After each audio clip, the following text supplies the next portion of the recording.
Hey,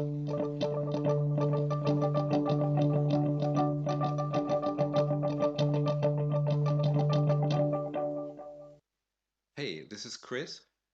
Welcome to my video channel on the basic ideas of the great philosophers. I'm a teacher of philosophy at the University of Osnabrück in Germany, and today I want to uh, present the fundamental conception of the British philosopher David Hume. David Hume lived in the 18th century, and he belongs to a branch, to a school of philosophy known as Empiricism. Empiricism is an approach to philosophical thinking, assuming that all human knowledge arises originally from perception. In other words, what we know uh, is based on experience. It is not based on pure reason. That's empiricism, and that's um, uh, the standpoint of David Hume. And he explains his standpoint in his famous book, An Inquiry Concerning Human Understanding, uh, by distinguishing between two elements of our mind: impressions on the one hand and ideas on the other hand. Impressions are those elements of the mind which we have immediately by perception. What we hear, what we see, what we feel, all that is um, the set of impressions that we have. Whereas, on the other hand, as soon as we start to elaborate the impressions, as soon as we start to remember impressions we had, as soon as we start to anticipate future impressions, then we're no longer in the realm of immediate impressions, but we are in the realm of ideas.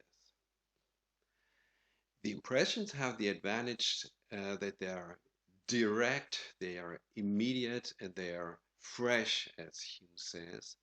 The ideas are somewhat weaker than the impressions.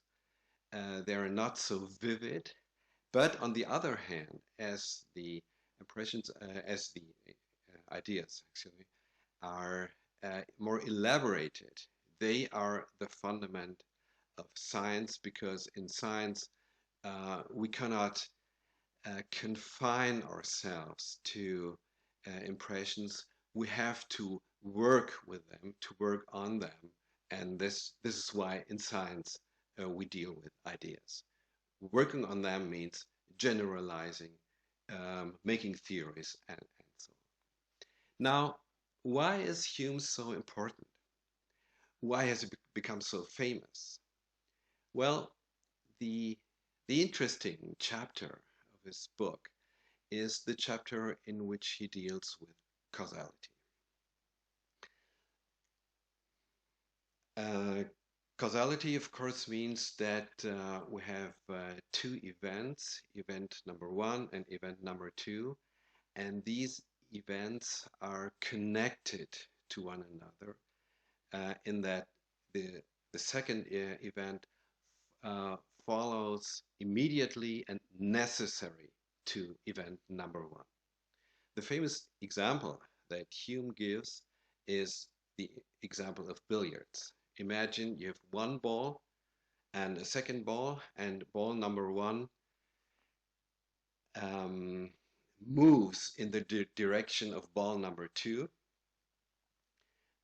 It eventually touches it, and then ball number two starts to move too. uh, Causation means that the two events are not following each other by chance, but necessarily. So event number two must take place, and it must take place at this specific moment. That is general and well-known conception of causality. Now, the question Hume raises is, do we have an impression of causation? And his embarrassing and somewhat pessimistic answer is no, we do not have an impression of it. What we do have is an impression of event number one, and we do have an impression of event number two. But the connection between the two events remains in the dark. We do not have an impression of it. We do have an impression um, of the habitude that we develop when we repeat the experiment with the two balls. Again, when we repeat it again and again and always see, okay, ball number two will move, then we develop the habitude of anticipating the movement of ball number two. But we do not have an impression of the necessity, and along with that, we do not have an impression of the general or universal connection of these two events. And causality always has to do with general connections between events.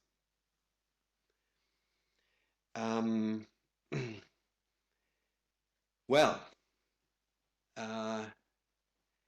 by this conclusion that we do not have an impression of the necessity, Hume, who started, as I told you before, who started as an empiricist, somewhat ends as a skeptic. And in this way, he must ask himself, well, is science possible? Can I give a certain fundament to science?